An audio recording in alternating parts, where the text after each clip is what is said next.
it is rather complicated, a civil war within a civil war, effectively. What happened was that back in August, the so-called Southern Transitional Council, which has been fighting for the idea of restoration of southern Yemen. Remember, there were two Yemens up until 1990, and the two countries merged. It wants resurrection of that idea. It has been opposed long-term to the government of President Hadi, which is supported by Saudi Arabia. Things came to a head back in August. Fighting started at the Southern Transitional Council, which is backed by the UAE, which should have been an ally of Saudi Arabia. Right. It's very, very complicated.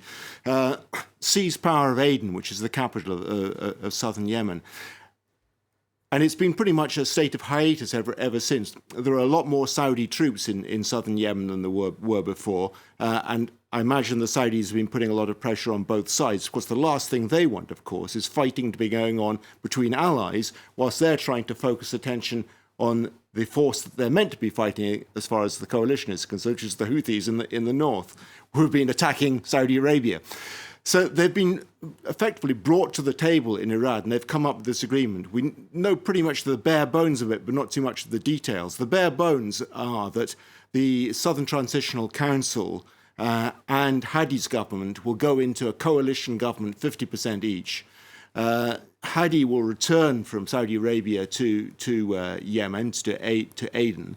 The armed forces of both sides will be merged under the control of the Defense Ministry and the Interior Ministry. I mean, good luck there, because they have been at each other's throats. They have mutual contempt for each other.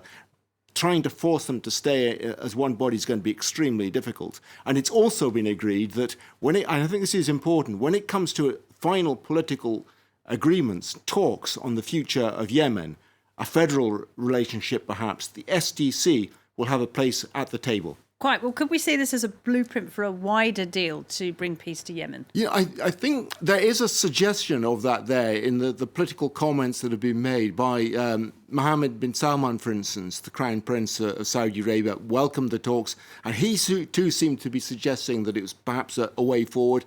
But also the UN Special Envoy for Yemen, Michael Griffiths, said he regarded this as a very important step.